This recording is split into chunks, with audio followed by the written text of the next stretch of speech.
part 2 of Bang Out. You've all gotten drinks and are ready to party again. Our next reader actually is sick tonight and couldn't be here. His name is John Panzer. We selected his piece.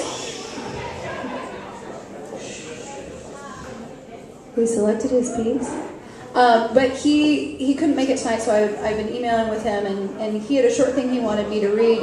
And in his stead, our friend Matthew James DeCoster will be reading his piece. Matthew has read with us before. He's a friend and a great figure in the literary community, if you will. So let me just read John's thing, and then we'll call Matthew up to the stage to read his piece. John Panzer is ill. He can't be here tonight. He has asked Matthew James DeCoster to read in his place. John wants everyone to know that Matthew and a few others, maybe even several others, that are here tonight are responsible for the piece you're about to hear, and everything he's written, because they taught him how to do this. He's honored his writing was selected by Bang Out, and while he's disappointed he can't be here to read, he can live without it, and he said he could even live without writing, but he could never live without his friends. Please join me in welcoming Matthew to read John Panzer's piece. Thanks.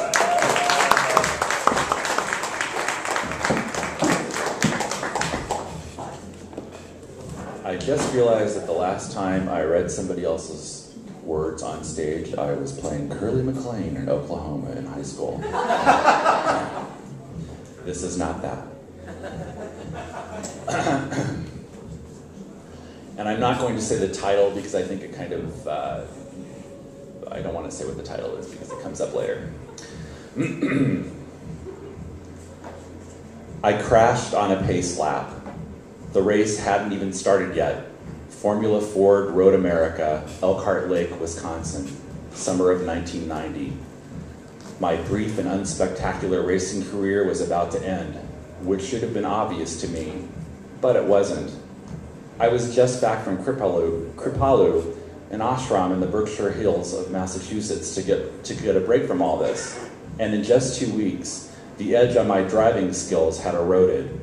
Your footwork is the first thing to go. Heel and toe, double clutch downshifting through turns while braking, required with non-synchromesh transmission with straight cut seems brutal, ridiculous, archaic, given how high-tech racing has become.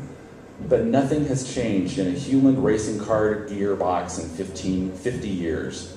A race car can't use the kind of transmission you have in your car. It would explode under the strain in 2 laps. It's so disorienting getting a car up to speed.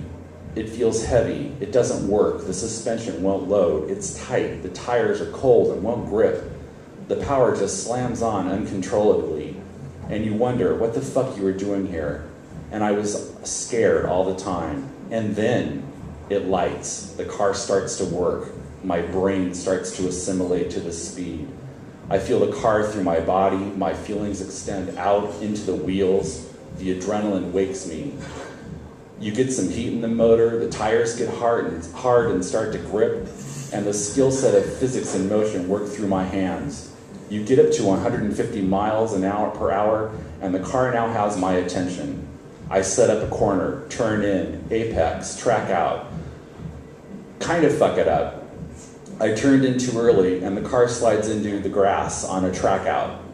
I set up the next one. Eventually I get the corner right and come out hot. There is a car in the straight out in front of me, and suddenly, it's on. I want to run that motherfucker down. I was terribly lonely as a gay man racing cars. Amateur auto racing is a straight male, hard-drinking life on the road, hot pavement and garages, one-dimensional shithead sport. On the occasional day off, we go to the track because we don't know what else to do. And where most racetracks are located, there isn't much else to do.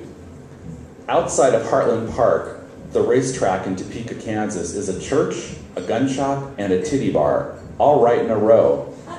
After work, I go with the mechanics to the titty bar and get chatting with the female dancers. What do you do? This one dancer asks me.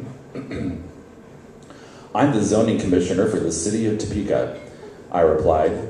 I start chuckling because I think I'm funny. She didn't quite get my meaning, which was titty bar. church, gun shop. And I thought I was making fun of her, which I wasn't. So I told her I was gay and not trying to come on to her, just trying to make conversation. And that made her more angry. I'm trying to explain the whole thing to the bouncer she signaled, who quite literally picked me up and threw me out the front door. So just when I think I couldn't be any lonelier as a gay man racing cars, I've been thrown out of a titty bar for harassing a female dancer in Topeka, Kansas. I had one close friend, Dave. As you passed Dave in a race, he would turn his head and look at you for like 2 seconds. At 150 miles an hour, that's 440 feet, which is a long damn time at that speed. He had this yellow helmet with a black visor that you could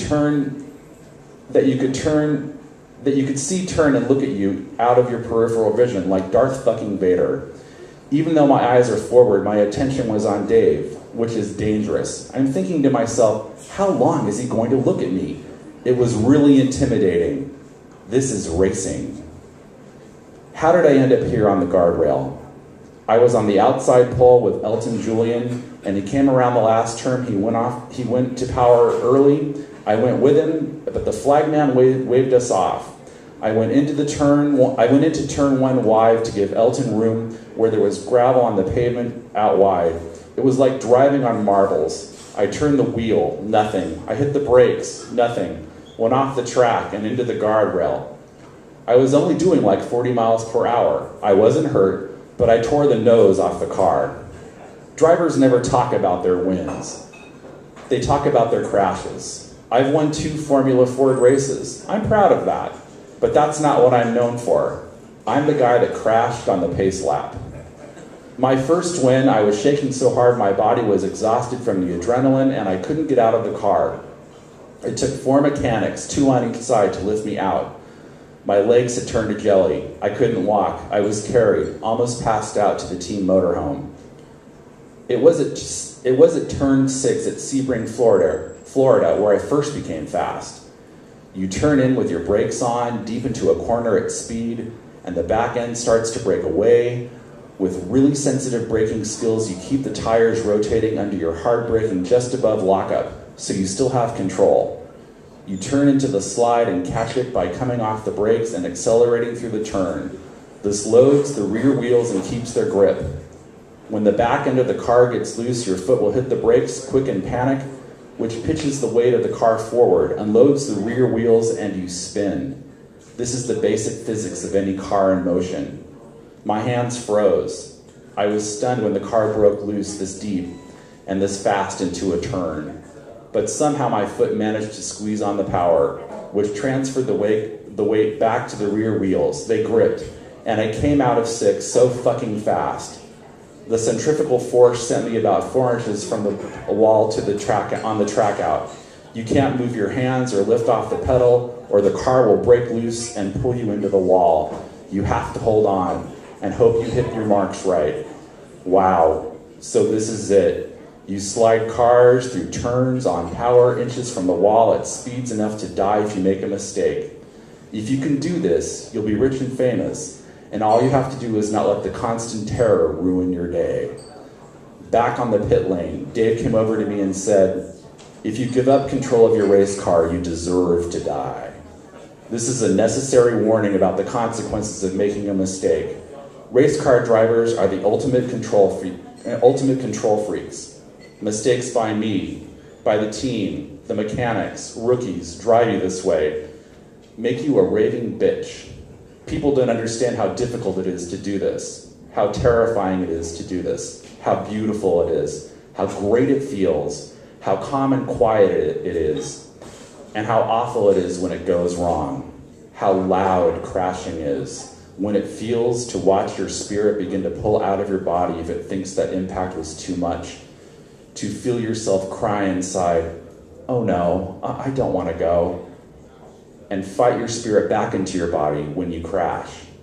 People don't know how hard it is to come back to this reality after a race and get out of the car and back into a world that doesn't like me, that I don't understand, where I don't fit in, that I don't like. I don't like it here. Icarus flew. God damn it, he flew. Don't people get that? That's the fucking point of the piece, of the goddamn Greek mythology. Yes, he flew too close to the sun, his wings melted, and he fell into the sea and died. Somehow I live in a world that's reduced this to a parable of moderation, the middle path. Fuck you, fuck all of you. Icarus flew. I couldn't imagine my fear anymore. I couldn't manage my fear anymore. I wasn't getting any faster. That's the truth of why I quit racing. You know that feeling of impending doom? You know what that is? That's impending doom. I tried being a test driver for a while, but I sucked at diagnosing problems. I drove around them, which is a great skill as a race driver, but not as a test driver. If a car is pushing, the front wheels skid forward and won't turn. A good test driver will know how to adjust sway bars, front rear brake bias, so that you get enough load in the front wheels to hold their grip through a turn. If my car was pushing, I would tap the brakes to shift the weight forward and get grip back in the front wheels. But that's slow and doesn't fix the problem. The safety truck just pulled up beside me. I realized I'd been sitting here in my car, off the track, staring at the guardrail. I climbed out, walked back into the pits, and got out of my racing gear, into my car, and drove 1,900 miles back to Kripalu, the ashram in the Berkshire Hills. There was a stillness with the monks that feels safe. I can take my feelings out for a test drive here. After a few days, I was invited up to the guru's house by one of the renunciants. Amrit Desai was the guru's name. He bounces into the room, taking an interest in everyone. After a few minutes, he comes over to me and says, "You look so broken. What did you do before you came here?" "I raced cars," I replied. He bursts out laughing, but not a mocking laugh, a laugh that felt like compassion and understanding. And then he said, "You know how to fly, but you don't know how to land." The truth of these words hit me like a punch in the chest. "You've been taught moderation your whole life," he went on. "But that just isn't you, is it? Stay for a while. I'll teach you how to land." I had planned to stay at the ashram for 7 days. I stayed for 1.5 years until I learned how to land.